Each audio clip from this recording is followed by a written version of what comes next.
Ijazah UGM Ya, itu ya, bukan ijazah ya, SMA-nya ya, karena SMA-nya kan juga sekarang dipertanyakan juga kan di pengadilan Solo gitu. ya, tapi dibikin di situ juga. Oh, SMA-nya juga? Pramuka itu, kalau itu nggak dibakar mungkin terbongkar. Ahok tuh pernah bilang, kata Ahok, orang yang nggak berani menunjukkan ijazahnya berarti yakin dia punya palsu, kata Ahok. Jokowi berbisnis sama rakyat. Masalah COVID itu coba. COVID itu ditentukan oleh 4 orang, harganya sekian.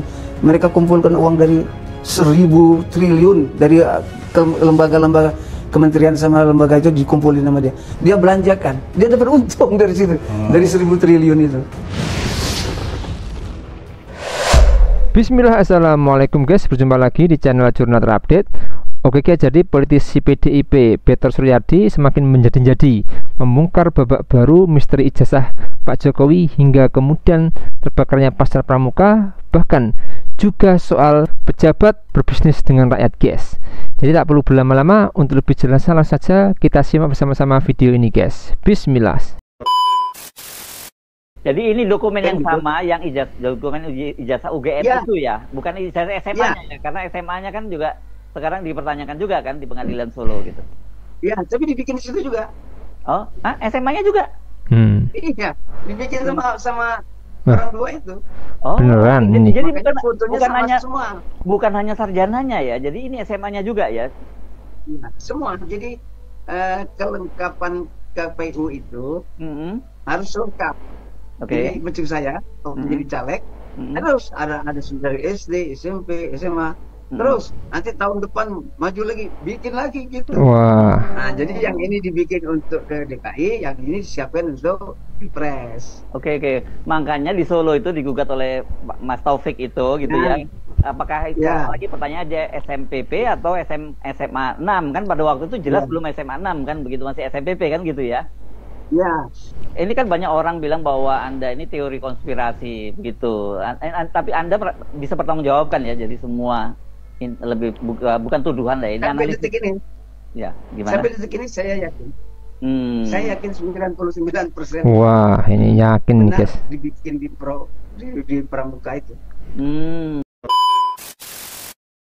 Kita melihat dari 2014 ke 2000 ke sini kan, artinya kami pada waktu itu menentukan Jokowi adalah petugas partai, melaksanakan perintah-perintah partai, ideologi partai.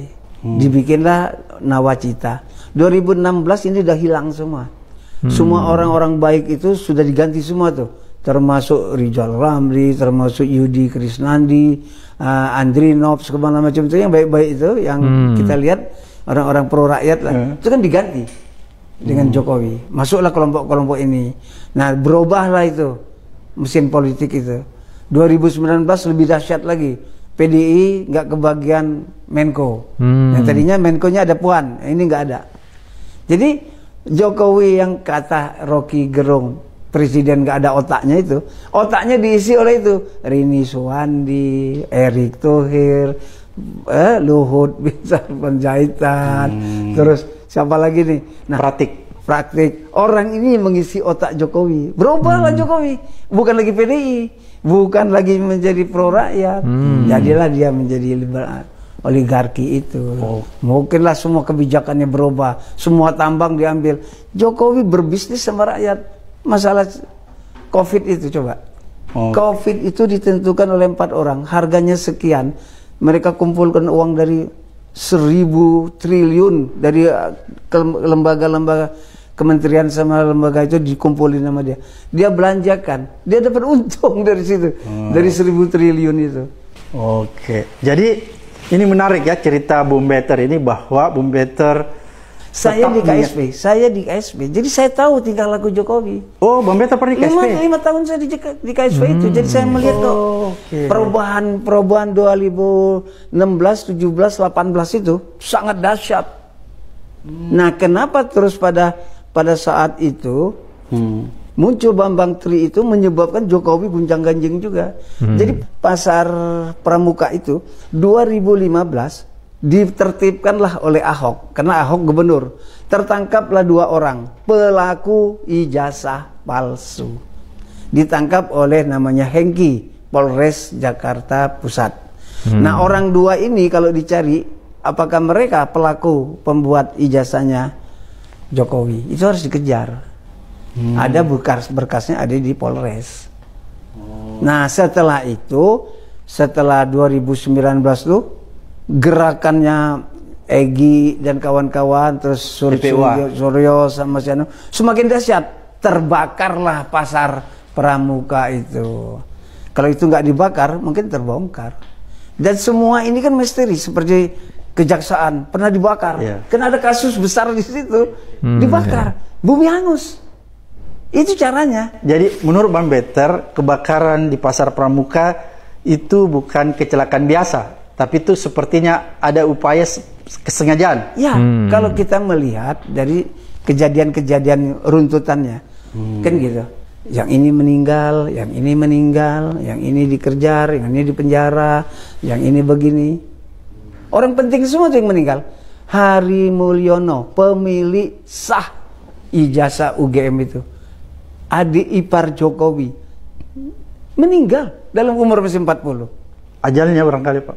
Ketua KPU meninggal dalam umur yang masih muda. Pasar terbakar. Siapa tahu sakit, Pak Better. Itu ketua KPU kan ada penyakitnya katanya. Katanya mikirin dia ijazah itu.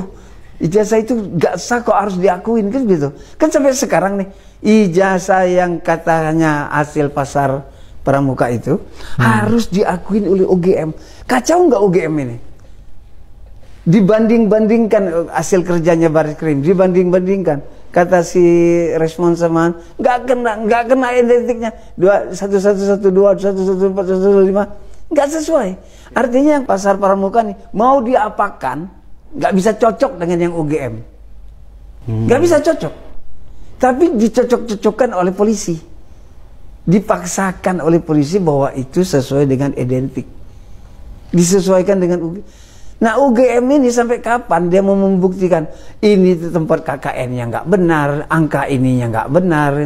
Kan kalau kita sama-sama pernah kuliah kan semuanya lengkap. Sekarang yang diributkan lahirnya. Ini sekarang yang ribut Kasmujo. Lahir ijazah tidak ada skripsi.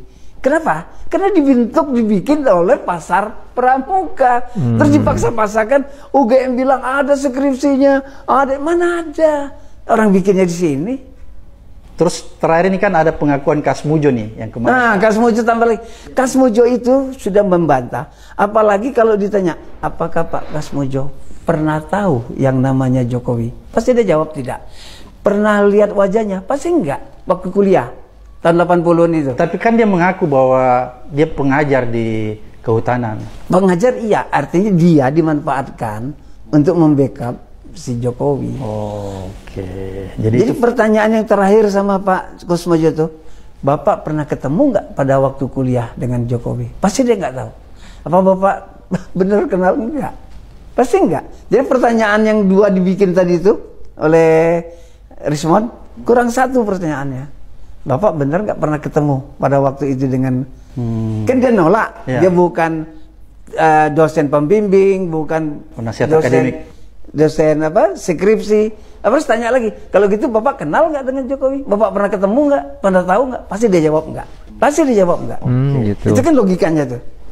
Bang Better, apa yang menjadi penting dari peristiwa ini yang kita petik?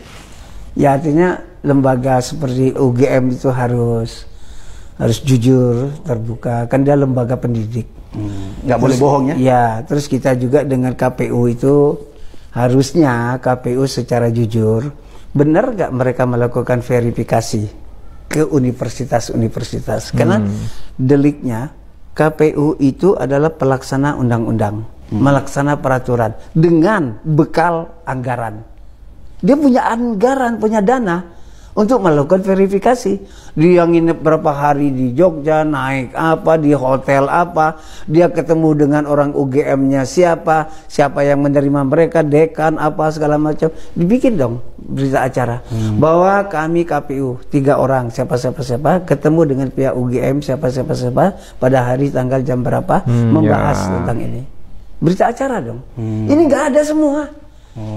Ini jadi kertas yang dari pasar pramuka itu hanya memenuhi 1 lembar persyaratan, dan ini dipaksa diakuin di sana, dipaksa diakuin di Bareskrim. Jadi kalau sekiranya memang kita mampu melacaknya, selesai ini. Nah, problemnya memang setelah Jokowi sudah tidak presiden, ini mau diapakan?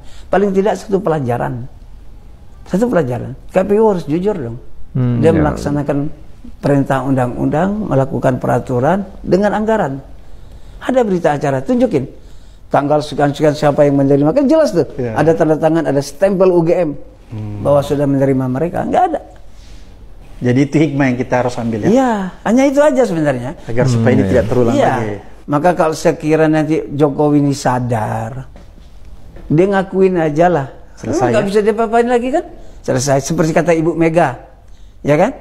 Kalau memang punya, tunjukin. Kalau nggak berani kan berarti nggak punya. Jadi kalau dia sudah tunjukin, kita maafkan ya. Ya adalah, mau diapain? Nah, bahwa dia punya hutang dengan, terutama dengan Cina, ya kan? Hutang dengan Cina yang paling banyak. Ya diakui sama Cina. Nah, nanti kalau Cina mau nangkep dia, bawa ke Cina, dihukum dengan hukum Cina, urusan Cina. Oke. Ahok tuh pernah bilang, kata Ahok, orang yang nggak berani menunjukkan ijazahnya berarti yakin dia punya palsu. Kata Ahok begitu. Oke. Terima kasih, sampai ketemu di episode berikutnya di Abraham Samad Speak Up. Oke guys, jadi polemik ini harus diungkap terang benderang agar jangan ada kasus-kasus selanjutnya dan menjadi pembelajaran kepada generasi bangsa ini guys. Andai informasi Bang Betor benar adanya, pelanggaran ini sangat serius secara administrasi, harus diselidiki karena ini menyangkut pemilihan umum dan bisa menjadi pelajaran di masa yang akan datang. Mungkin ini yang ditunggu-tunggu karena kader PDI seperti Betor Suryadi menjadi saksi kunci yang sepertinya tahu persis permasalahan ijazah ini. Melalui podcast ini tentu membuat Pak Jokowi benar-benar terpojok. Selain itu, dari pernyataan Betor tersebut, seharusnya dari pihak PDIP juga wajib konferensi menanggapi pernyataan Betor tersebut dengan berbicara secara terbuka dan terang-terangan. Jadi kapan lagi berbuat baik untuk bangsa Indonesia ini guys. Mungkin itu yang bisa saya jelaskan untuk video kali ini. Bagaimana menurut kalian soal video ini? Tulis komentar di bawah ini ya guys. Saya izin pamit dulu. Assalamualaikum warahmatullahi wabarakatuh.